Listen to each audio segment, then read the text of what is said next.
Mesdames et messieurs, fidèles téléspectateurs de la RTVE, mais aussi de cette émission Espace Libre. Nous voici une fois de plus dans vos maisons, dans vos salons et même dans vos smartphones pour vous tenir compagnie pendant ces 45 minutes auxquelles nous allons parler de la situation qui prévaut dans notre pays, la République démocratique du Congo. Nous allons parler politique aujourd'hui. C'est avec un grand acteur politique de notre pays. Vous allez le découvrir tout à l'heure. Il s'agit de Maître Michel Okongo Lumena. Vous allez le découvrir tout à l'heure. Alors, avec lui, nous allons essayer un peu d'analyser toute l'actualité politique dans notre pays. Alors, suivez-nous tout de suite parce que nous allons déjà recevoir notre invité et avec lui, nous allons nous entretenir sur ces plateaux d'Espace Libre. Maître Michel Okongo, vous êtes président du parti politique Unité des Valeurs, un parti tellement reconnu en République démocratique du Congo, et vous-même aussi un acteur politique de taille reconnu sur le plan international. Alors, bonjour. Bonjour Gaspard. Vous allez bien? Par la grâce de Dieu, tant qu'on a les deux pieds sur terre, ça va.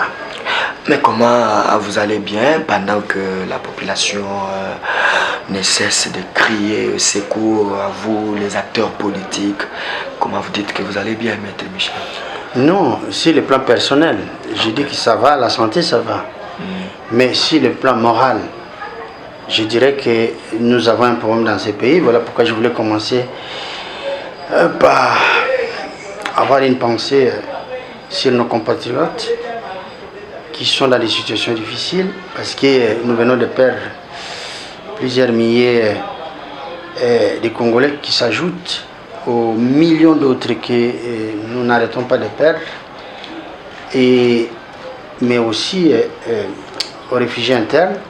Malheureusement, il y en a dans notre pays, nous avons des réfugiés internes, ceux qui ont fui des situations difficiles, des situations de guerre, qui se retrouvent dans une position de réfugiés dans leur propre pays, mais aussi aux familles éprouvées et surtout à nos FARDC qui sont au fond des combats, dont certains malheureusement sont tombés sur les champs d'honneur.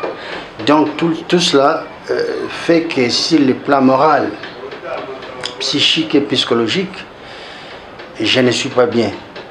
Mais sur le plan personnel, sur le plan santé, c'est vrai, je viens d'une petite grippe qui m'a secoué, mais je m'en suis remis. Je dirais que je vais bien, parce que j'ai les deux pieds sur terre. Unité des Valeurs, votre parti politique, est-ce que ça marche? Quelles sont les récentes activités peut-être, ou bien les récentes déclarations, les actions que vous avez menées récemment en faveur de la population congolaise? Oui, Unité des Valeurs, c'est un parti politique, je dirais, qui mène des actions républicaines. Ok. Nous sommes très engagés pour la République. Donc je dirais que depuis la création de ce parti, jamais on a eu le temps de marquer une pause. Okay. Nous n'arrêtons pas de courir parce qu'il y a des situations qui nous interpellent à chaque instant, que ce soit sur le plan sécuritaire, social et autres. Donc c'est ce qui nous fait dire que le parti est engagé. Et de ce côté-là, c'est vraiment avec satisfaction que je peux dire que Unité des Valeurs est à la hauteur des attentes de notre population. Unité des Valeurs est à la hauteur des attentes de la population. Vous continuez toujours à être dans l'opposition républicaine avec... non, je ne suis pas dans l'opposition. Vous n'êtes pas dans l'opposition, mais vous menez les actions républicaines. Ok. Ouais. Alors, situez maintenant la population que nous suivons en ce moment. Unité des Valeurs est-il un parti politique de l'union sacrée, de l'opposition, ou vous vous situez juste au centre comme nous? Non, c'est ça qui divise le Congo. Ok. Malheureusement chez nous ici, lorsqu'on s'oppose à un système ou à quelque chose, on vous colle cette étiquette-là. De l'opposition. De l'opposition. On oublie que même au sein de l'Union sacrée, il y a des voix discordantes. Ok. Même du temps de Kabila avec les FCC, il y avait des voix discordantes. Mais présentement, je vous dis tout de suite que j'avais décrété un cessez-le-feu politique. Ok. Ça veut dire que je ne voulais pas et je ne peux pas me permettre de dire une chose son contraire.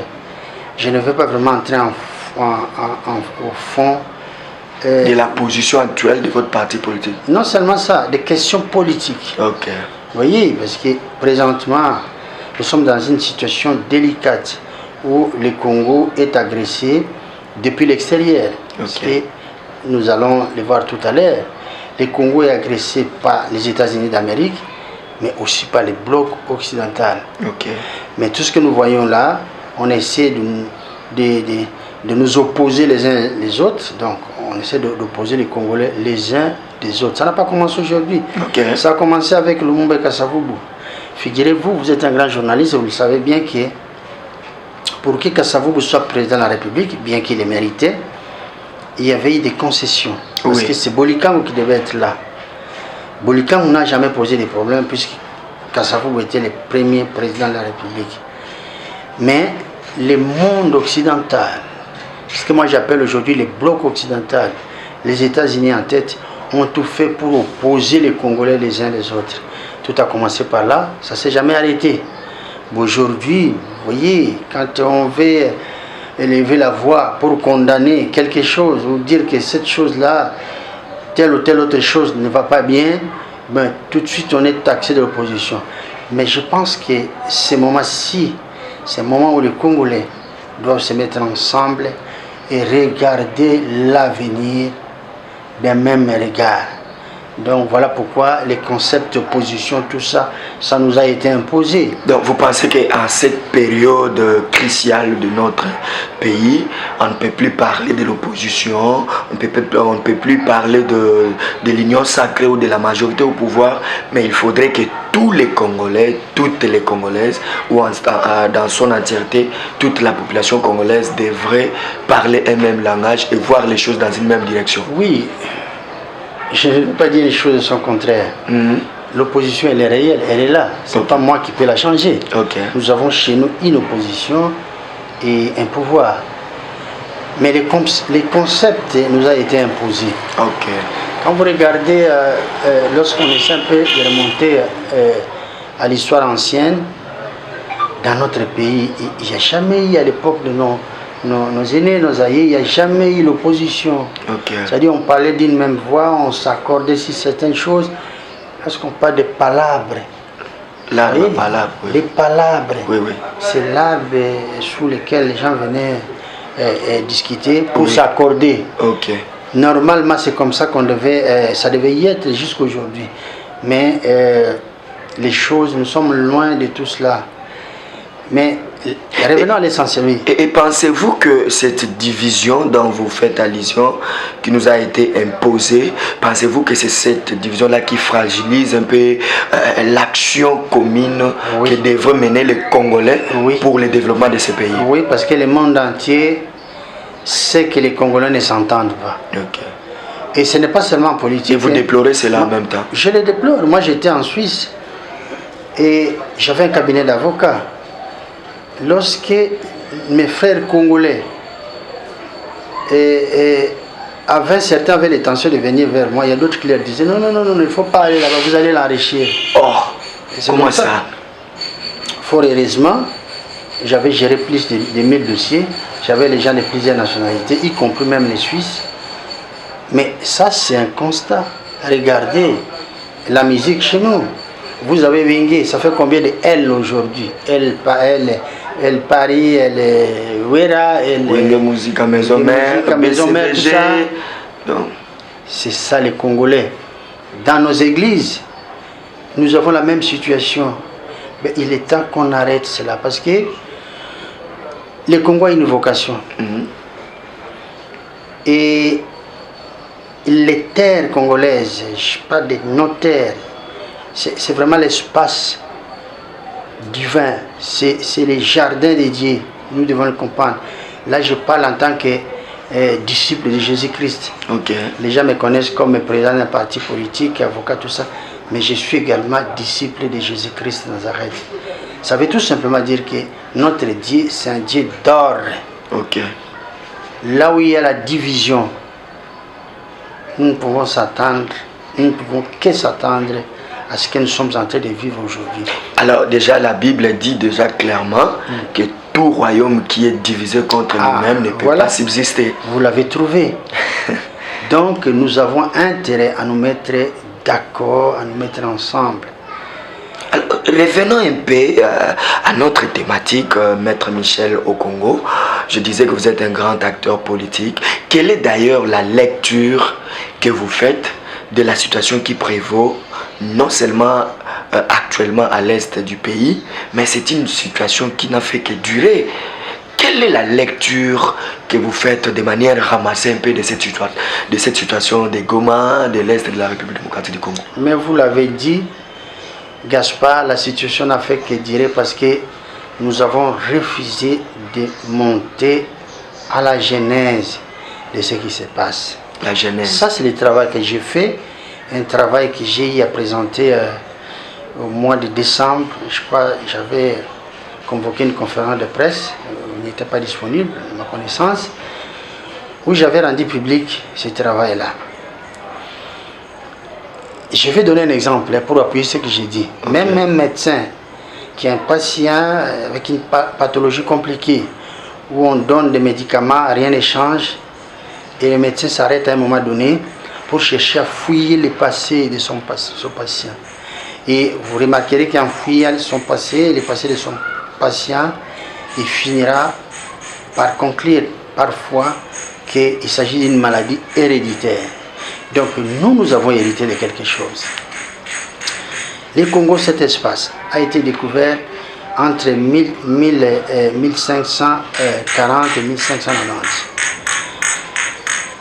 Bon, il y a des acteurs, les Livingstone et Staley, mais Staley s'est accroché à cet espace. Et Staley a racheté cet espace qu'on appelle aujourd'hui le Congo. Il avait racheté moyennant les signatures. Nous ne savons pas ce qu'il avait donné en retour, mais nos aïeux, les notables, lui avaient vendu le Congo moyennant des signatures. Lui, il connaissait l'importance des signatures, il avait fait signer l'acte de vente. Moyennant cet acte de vente, à son tour, il est allé vendre le Congo au roi Léopold II. Je vous épargne certains détails. À son tour, après la conférence de Berlin, qui avait pris fin en 1885, et les rois Baudouin et les rois Léopold II est allé à son tour vendre le Congo aux Belges, donc au royaume de Belgique. Et pour finir, nous avons accédé à l'indépendance le 30 juin 1960. Vous voyez les différentes étapes, je vous épargne les détails. Mais avant l'accession de notre pays à l'indépendance, il était question que nous puissions avoir des tables rondes. La première table ronde était politique. Donc ça avait commencé du 20 janvier au 20. Donc ça a été tenu du 20 janvier au 20 février. Là, il ne s'agissait que des questions politiques. Bon, c'était par malignité que la Belgique avait préféré qu'on puisse le faire à 2 étapes. Maintenant, lorsqu'on nous a accordé virtuellement l'indépendance, mais on a demandé à nos aînés, donc les participants à la table ronde, on leur avait demandé de revenir au mois d'avril pour une deuxième table ronde. Celle-là était économique. Mais comme on leur avait demandé, après la première table ronde, d'aller s'organiser parce qu'on devait venir célébrer au 30 juin l'indépendance, ils sont partis, mais ils étaient en pleine campagne électorale, ils n'ont pas pu se rendre au mois d'avril en Belgique. Ils ont envoyé des étudiants. Les étudiants. Les étudiants, parce qu'à cette époque-là, je vous apprends qu'on avait qu'une seule université, c'était l'université de Kinshasa. Aujourd'hui, Kinshasa, à l'époque c'était Zaïre, le Congo, qui venait d'ouvrir en 1954. Et je ne vais pas minimiser les étudiants de l'époque, mais est-ce qu'ils étaient attitrés pour pouvoir défendre le Congo? Négocier à ce niveau-là. Voilà, ils s'y sont rendus. Il y avait des questions. C'était la question des 37 milliards que la Belgique nous devait, qu'elle devait reverser sur le trésor public congolais. Ça a été réglé. Mais la deuxième question que la Belgique avait occultée, c'était celle de nos droits fonciers. Les droits miniers fonciers et forestiers. Ok, les droits fonciers, miniers et forestiers. Ok. Ça y est, toute la richesse qui est restée. Poumon même de l'économie. Oui, l'existence même de la nation. Ok. Les socles de la nation. Tout cela est resté entre les mains des Belges. Je vous explique. C'est comme quelqu'un qui acquiert aujourd'hui un espace, comme on en vend un peu partout. Vous prenez 1000 hectares, 2000 hectares, 10 000 hectares, et vous êtes libre de morceler cet espace et revendre aux uns et aux autres. C'est ce que les rois Léopold II, c'est ce que la Belgique a fait. Donc le Congo était morcelé, on a vendu des parts. La Belgique aussi en a gardé sa part. À l'indépendance, il y a eu des contestations. Les gens voulaient savoir, c'est par là, comment les gens devaient y accéder. Tout est parti de là. La Belgique avait dit, on leur donne une indépendance nominale, mais nous gardons les espaces. Là, dedans, il y avait des acquéreurs avec des titres valables, délivrés soit par les rois belges, les rois Léopold II, soit par les royaumes de Belgique. Maintenant, qu'est-ce qu'ils se sont dit? On leur donne cette indépendance nominale, mais nous allons continuer à exploiter nos espaces comme si rien n'était. C'est comme si avant l'indépendance, comme après l'indépendance. Oui, Jean XVI, c'est la fameuse phrase de Jean XVI qu'il avait dit dans un contexte de l'armée. Militaire, oui. Mais qui s'est finalement transporté également surtout dans d'autres domaines. Oui. C'est pourquoi, 4 jours après l'indépendance, nous avions eu les troubles. Dans les jours d'après, vous connaissez l'histoire. À l'est, là-bas, on a eu des sécessions. 11 jours après, sécession de Katanga, le 20 avec Tchombe, bien sûr. Le 20 août, nous avions avec Kalonji la sécession ici de Kasaï, et puis ainsi de suite jusqu'à Kisangani. Et figurez-vous, même lorsque Mobutu avait pris le pouvoir, il y a Jean Scram et Bob Denard qui sont allés. Jean Scram s'est autoproclamé président de la République dans la partie Est. Donc on n'a jamais compris ce qui s'était passé, ce qu'il y avait normalement. Alors, il faut que les Congolais le sachent. C'est vraiment un pas important de l'histoire que nous devons intégrer dans tout ce que nous sommes en train de vivre. Mobutu arrive au pouvoir en 1965. En 1966, le Parlement, avec messieurs le député Bakashika, propose une loi que Mobutu finira par signer en 1967. Que dit la loi? Je vais lire pour que les Congolais le sachent. C'est la loi qu'on appelle la loi Bakashika. La loi Bakashika. Alors, je commence par l'article 1er. La loi dit ceci.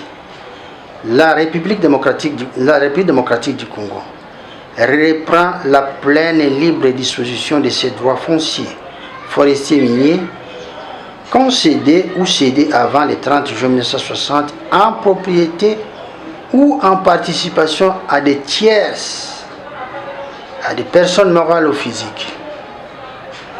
On avait récupéré ça. Maintenant, que dit l'article D de la même loi, la loi Bakajika?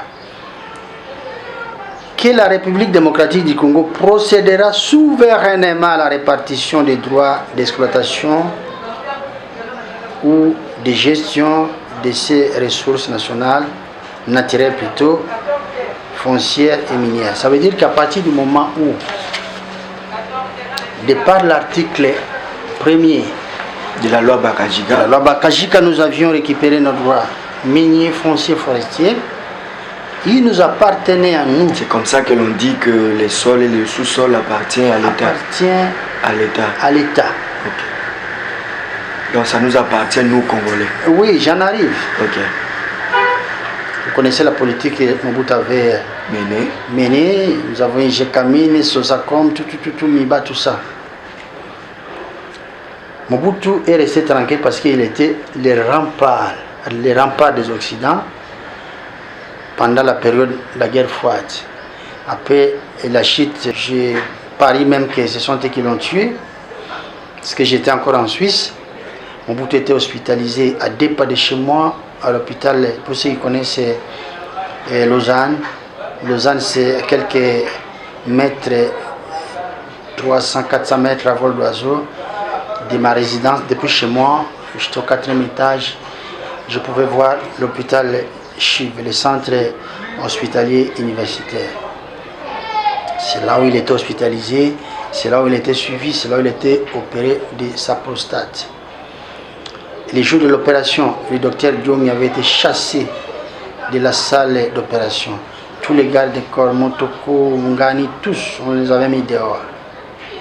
Parce qu'il y avait un médecin américain qui est venu depuis les États-Unis, vol direct jusqu'à l'aéroport de Cointre à Genève.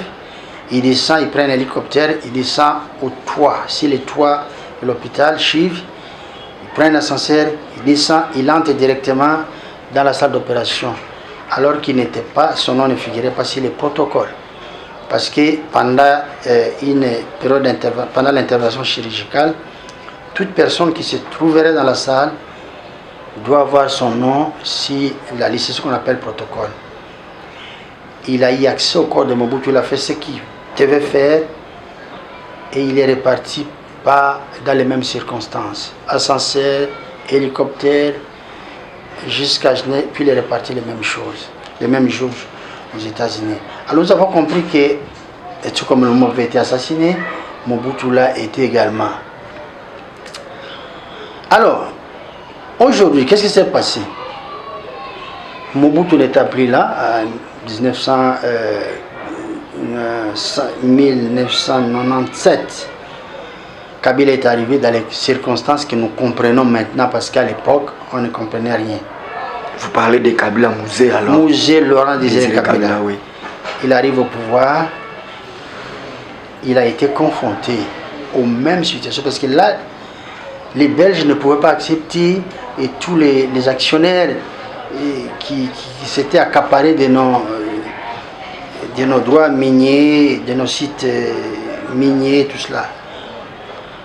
Alors je crois que lui, il a dit non. Mais la suite, nous la connaissons, parce que personne ne peut nous dire dans quelles circonstances Laurent Désiré Kabila a été assassiné. Maintenant, il y a un fait important. Ok. Parce que nous devons vraiment aller un peu vite. Oui, il y a un fait important. Oui. Lorsque il fallait désigner quelqu'un, on a désigné Joseph Kabila Kabangi. Mais comme la Zimbabwe devait porter les cas de Joseph, et en ce moment-là, la plaque tournante, c'était la Belgique. Il a amené Joseph Kabila chez les Belges pour dire que voilà, c'est lui qu'il nous faut pour sécuriser nos intérêts et le vote. Les Belges ont dit très bien, mais à une seule condition: il doit accepter d'abolir la loi Bakajika. Et il avait accepté. Ah bon? Donc, ça, c'est une révélation que vous faites à la presse. Mais c'est une réalité. Pour vous, ça paraît une révélation, mais c'est une réalité. N'oubliez pas que la personne qui vous parle a été pendant plusieurs années déléguée aux Nations Unies. J'ai côtoyé beaucoup des hommes politiques, y compris les chefs de l'État, et sous la supervision d'Étienne Tshisekedi, alors président national de l'IDPS, paix à son âme, qui m'a confié beaucoup de missions. Donc j'étais au contact de certaines réalités. Donc la loi Bakajika a été abolie. À partir de là, Bill Clinton a élaboré un plan parce qu'il a mis en contribution 16 services de renseignement, y compris la CIA, la CIA et le Pentagone. Il a élaboré un plan, il a présenté ça à d'autres pays tels que la Belgique et tous les pays du bloc occidental. Ils ont avalisé ça. L'acte qu'il avait posé consistait d'abord à démembrer le Congo, ce que vous appelez balkanisation, mais aussi à piller les ressources nationales du Congo. Donc vous pensez que c'est là le nez de tout ce que nous sommes en train de vivre aujourd'hui? Oui, je vais juste ajouter quelque chose. Mais la finalité, c'est de décimer le peuple congolais. Comme les Américains l'ont fait avec les Amérindiens, les vrais occupants de l'espace américain, aujourd'hui là où il y a les États-Unis. Donc nous sommes dans le même contexte. Voilà pourquoi on nous a tués. Aujourd'hui ça fait plus de 15 millions, on parle de 18 ou 20 millions de Congolais morts. Le monde reste muet. Parce que c'est un complot international. Maintenant, je vais chiter. Oui. Tel qu'on a l'habitude de dire, si on n'a jamais dit que je vais élever, voilà. Je vais m'élever, mais je vais chiter. Il faut chiter, oui. Bon, je ne vais pas me casser ou me fracasser. Alors, c'est pourquoi vous voyez, en politique, vous avez des acteurs qui interviennent sans savoir exactement les vrais problèmes, et les rôles. Ils sont utilisés comme des pions. Maintenant, s'il y a une recommandation à faire, c'est d'abord d'appeler à la raison. Parce que dans notre pays, lorsque quelqu'un est élu, on lui donne une parcelle de pouvoir, eh bien, le Congo devient sa propriété privée. C'est ce qui fait que moi, aujourd'hui, j'ai été exclu dans tout le processus. Vous avez été exclu? Dans tout le processus de gestion des pouvoirs. Parce que vous dites trop la vérité, apparemment. Non, mais la vérité a une nature, on ne peut pas la changer. Ok. Vous voyez, aujourd'hui, Maître Michel Okongo, est-ce que la RDC peut s'en sortir de cette situation à laquelle elle se trouve actuellement, vu l'histoire que vous venez d'étaler, vu le tableau que vous venez de peindre, vu tout ce que vous venez de dénoncer? Mais est-ce qu'aujourd'hui, voyant la situation actuelle de Goma, de Nord Kivu, d'ailleurs c'est de la RDC, la situation de la RDC, est-ce qu'on peut s'en sortir actuellement? Mais à condition que nous puissions avancer dans la vérité. Avancer dans la vérité. Qui a signé quoi? Il faut que les peuples qui en est les souverains primaires sachent exactement ce que Mouzé avait concédé à l'ennemi. Parce que les Rwandais, l'Ouganda et les AC, ce sont, moi je dirais, des sous-traitants des États-Unis d'Amérique et du bloc occidental. Donc, il faut que c'est l'ère de la vérité, que chacun dise ce qu'il a. Chacun dise la vérité. D'où l'importance de ce dialogue tel que voulu par nos prélats catholiques et ceux de l'ECC qui pensent qu'il faut que tous les Congolais se mettent autour d'une table pour que chacun dise exactement ce que vous êtes en train de dire. Jusqu'à la semaine passée, moi j'étais contre le dialogue. Pourquoi? Jusqu'à la semaine passée. Jusqu'à la semaine passée, j'étais contre le dialogue. Pourquoi?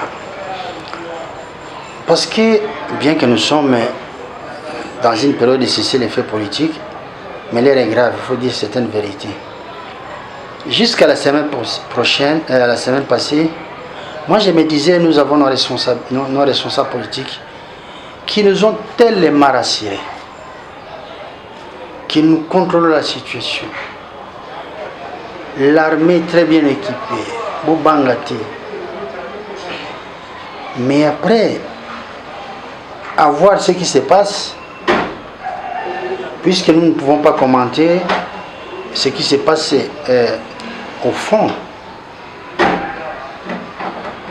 Et aujourd'hui, j'ai vu,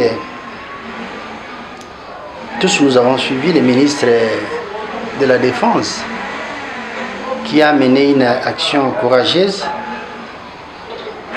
mais qui n'est pas arrivé à Goma. Je crois que la prochaine fois, il y arrivera. Mais entre nous, cela nous laisse penser que... il faut aller sur la voie du dialogue. Soyez clair. Moi, je vous dis... Oui. La semaine passée, vous n'étiez pas d'accord. J'appelais nos autorités à prendre les responsabilités. Ok. Et c'était par rapport à tout ce qu'ils nous avaient promis. J'ai dit, nous avons des institutions qui sont en place, nous sommes en guerre, c'est à chaque institution, il appartient à chaque institution et à chaque animateur, à tous les animateurs des institutions de prendre leurs responsabilités. Maintenant, aujourd'hui, je suis en train de réfléchir. Parce que je vois qu'il y a des gens qui sont en train de tâtonner. Alors je me dis, une guerre, peu importe sa nature, son ampleur finit toujours sur une table de négociation, donc le dialogue. Alors, je me dis, clairement, ma position change. Donc, je parle de ma position par rapport à la semaine passée, jusqu'à la semaine passée. Oui. Je me dis, mais donc nous devons aller au dialogue. Et votre position, c'est la position du parti politique Unité des Valeurs. Oui, mais bien sûr, j'engage mon parti parce que moi, je ne fais pas des choses de manière cavalière. Okay. Nous avons des réunions chaque jour.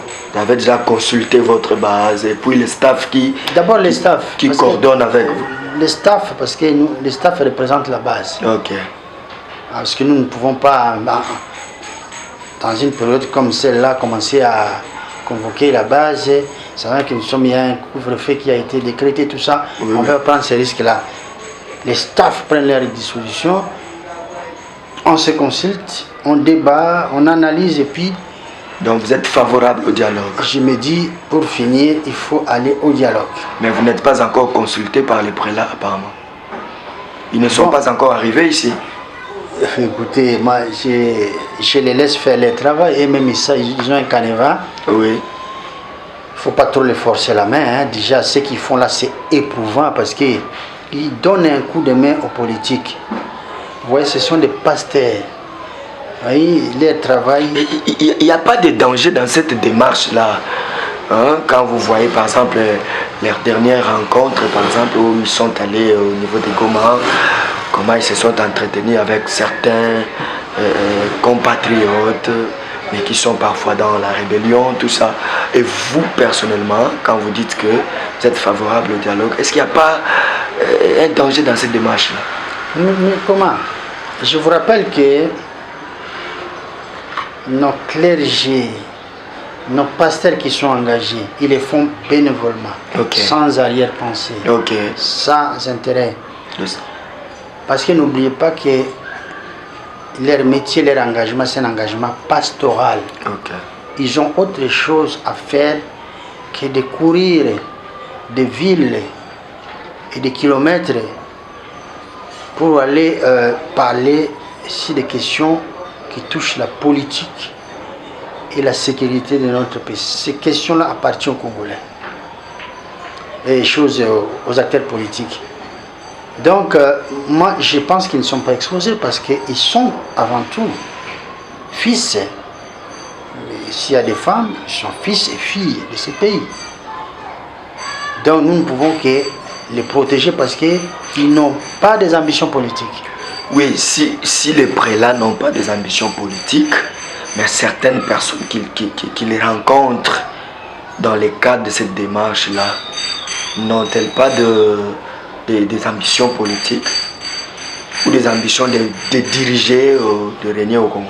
Non, non, moi je crois que lorsqu'ils ils approchent les différentes personnalités, ils ne voient pas les choses de cette manière parce qu'il y a crise, il y a un conflit et les politiques ne sont pas en mesure de résoudre ce conflit. Vous ne craignez pas le partage des gâteaux, c'est à ça que je voulais normalement. Vous ne craignez pas le danger dont je parle là, c'est aussi dans ce sens-là qu'après les négociations, on se partage les pouvoirs, qui était dans telle situation, on devient tel responsable dans une certaine mesure. Vous ne craignez pas cela? Non, moi je ne saurais pas mettre la charrue devant le bœuf. Ok.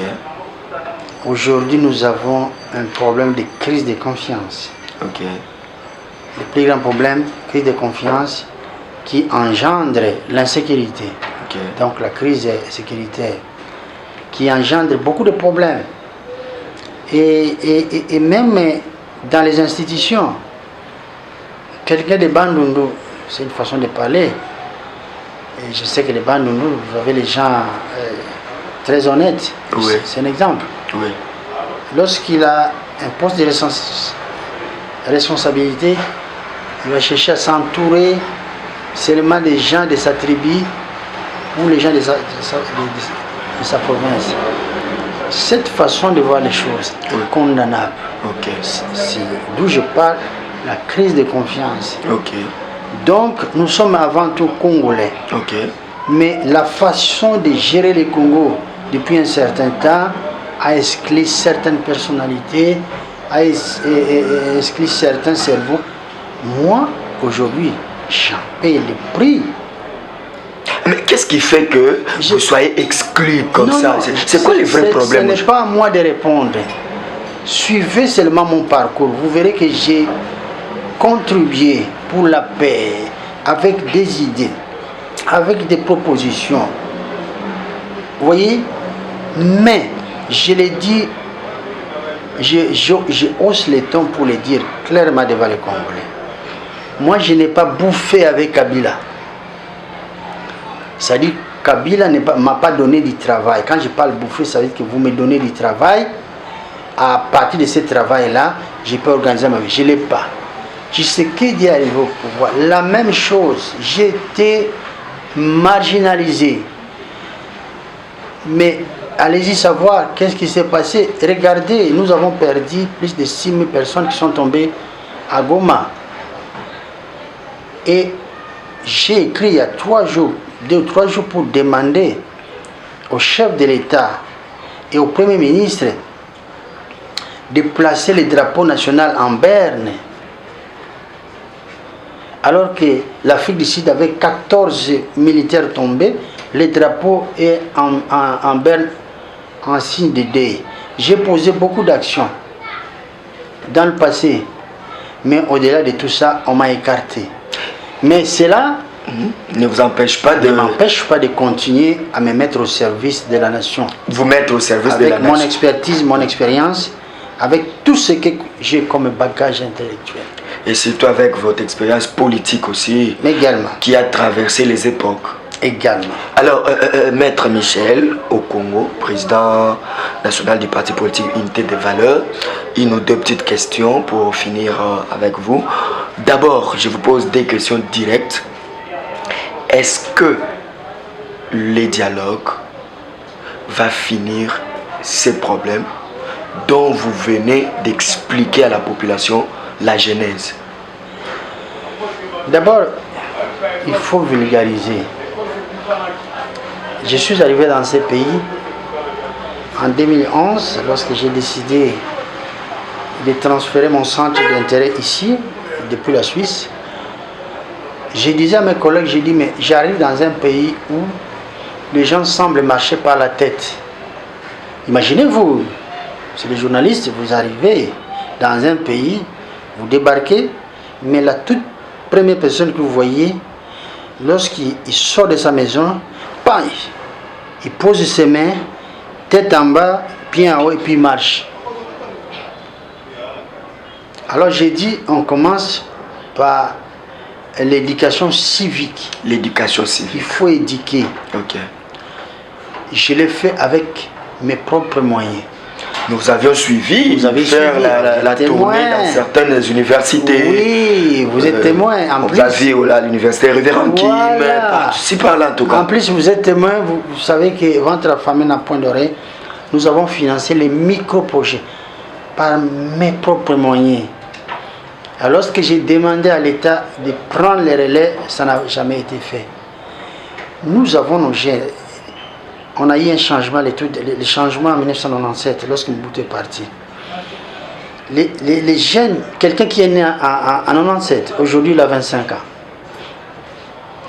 Et les jeunes qui avaient 5 ans lorsque Kabila est arrivé, aujourd'hui il a 30 ans. Un petit de 5 ans ne comprend rien. On peut aller plus loin, un petit de 10 ans ne comprend rien. Donc celui de 10 ans, aujourd'hui il a 35 ans. Et c'est cette tranche d'âge qui fait partie de la partie de la majeure partie de notre population. Mais il faut rééduquer tous ces gens-là qui comprennent comment nous on vivait. Congo, Kinshasa, c'était Poto Moïde. Congo, c'était Poto Moïde. Donc, tout cela, ces valeurs-là, nous les avons perdues. Et les jeunes, nos jeunes n'ont plus de repères. Mais il faut repartir à zéro. Regardez, ceux qui ont un espace. Pardon, ceux qui ont un espace de pouvoir aujourd'hui, la seule chose, leur préoccupation, c'est de voler des millions. Je sais que dans le gouvernement, tout le monde n'est pas voleur. Mais il y en a. Il y a des voleurs parmi eux. Est-ce que vous pensez que lorsque les gens volent des millions ou des milliards, qu'est-ce qui va rester pour qu'on puisse construire le pays? Donc, il faut commencer par là et rééduquer notre population, lui enseigner son histoire. Le peuple congolais, c'est un vaillant peuple. On veut nous anéantir. Si on ne fait pas attention aujourd'hui, je parle en connaissance de cause, on va nous décimer, nous allons disparaître. Les Américains sont capables de cela. Aujourd'hui, nous voyons Israël qui joue le même jeu, qui vient appuyer le Rwanda, alors que les jours passés, nous avons suivi ce qu'il a fait là-bas. Attention, qu'il n'y ait pas d'amalgame. Nous sommes des chrétiens, les enfants de Dieu.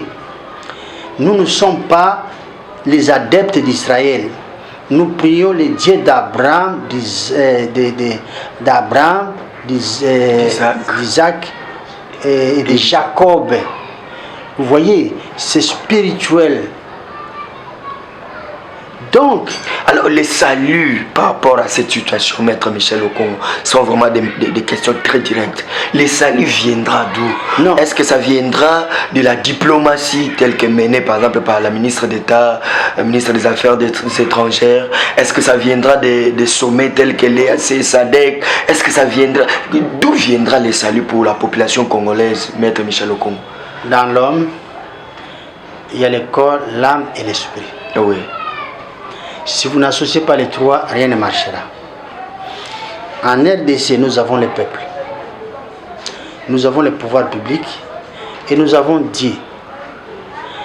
Donc le Congo a une force spirituelle qui est tellement élevée, plus que celle des États-Unis. Il faut aller de ce côté-là. Vous voyez, dans la Bible... il faut aller sur le plan spirituel maintenant. Il faut aller maintenant sur le plan spirituel. D'où l'organisation des cultes, l'organisation des moments de prière. Je n'entre pas dans ça. Alors, parce que Mardoché, dans la Bible, avait besoin seulement d'Esther pour changer les choses. Nous sommes dans le même contexte aujourd'hui. On veut décimer tout un peuple. Du temps du roi Assuérus, vous savez le complot qu'il y avait contre Israël, les peuples israélites à l'époque. Oui, oui. Et Assuérus régnait sur à peu près 154 régions comme pays. Mais dans les 157 pays-là, on devait éliminer tous les Israélites. Aujourd'hui, dans les salons stratégiques, on ne parle que d'éliminer, de massacrer tous les Congolais, en fait de s'approprier de ces terres.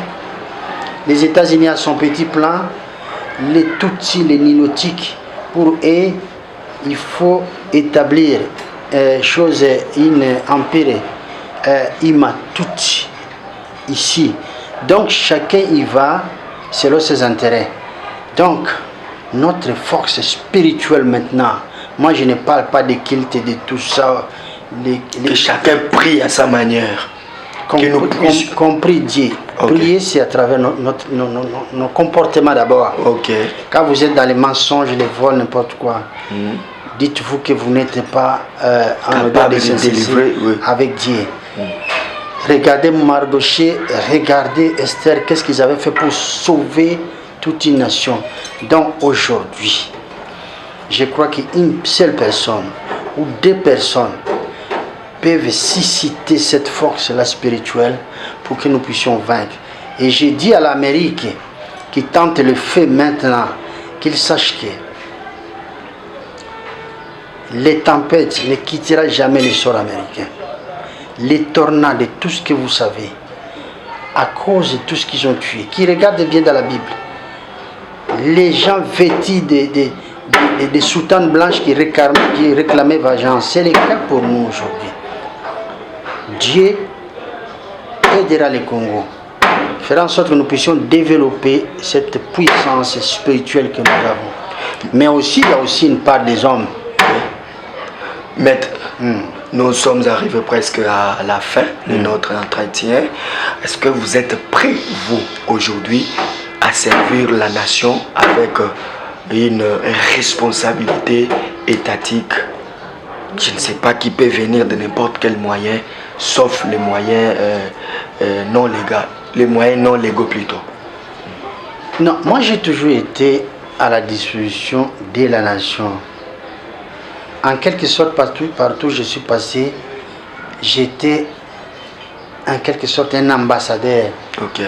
Je n'étais pas titré, mais j'étais un ambassadeur parce que, de par mon comportement, je faisais voir aux pays hôtes que les Congolais, dans notre société, il n'y avait pas que des mauvais Congolais, des mauvais Aïwa.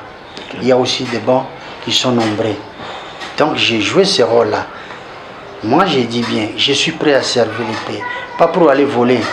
Parce que moi j'ai travaillé, j'étais avocat en Suisse, j'ai suffisamment organisé ma vie pour ne pas aller quémander. On m'a presque tué pendant tout le temps que je suis là. Personne ne m'a donné même un franc. Que ce soit du temps de Kabila où j'ai traqué Kojo qui était notre modérateur. On a fait un travail formidable. Au finish, Mouilania ne m'a pas payé. Je devais bénéficier de ce que j'avais. Félix est arrivé au pouvoir. Il ne m'a pas regardé. Il n'a même pas jeté un coup d'œil sur moi. Alors que moi, je vais tout simplement servir la nation. Ok, merci. Donc, vous ne regrettez pas, mais dis-moi, vous voulez juste donner votre expérience à la nation congolaise. Je suis en train de regretter parce que si on avait pris les meilleurs, je crois qu'on allait avoir, dans la coalition, on allait avoir cette énergie-là pour pouvoir défendre le pays. Ce qui n'est pas le cas aujourd'hui. Merci beaucoup. Voilà ce que je peux dire. Merci beaucoup, Maître Michel Okongo, président du parti Unité des valeurs. Merci pour votre pertinente intervention et surtout pour les révélations que vous venez de donner ici à la population congolaise, disséminée partout à travers le monde. Il y a de ceux qui vont nous suivre sur YouTube, il y a de ceux qui nous suivent sur nos chaînes, sur la TNT nationale ici à Kinshasa et partout en République démocratique du Congo. Merci d'avoir répondu à nos différentes questions. C'est moi qui vous remercie, Gaspard. Merci aussi à vous tous qui avez suivi cette émission. Il était question d'analyser la situation qui prévaut dans notre pays, la République démocratique du Congo. Merci à Bioshka Ponzi qui nous a aidés à la prise du match. Restez branchés sur la RTVE, la première chaîne des révélations en République démocratique du Congo. Merci.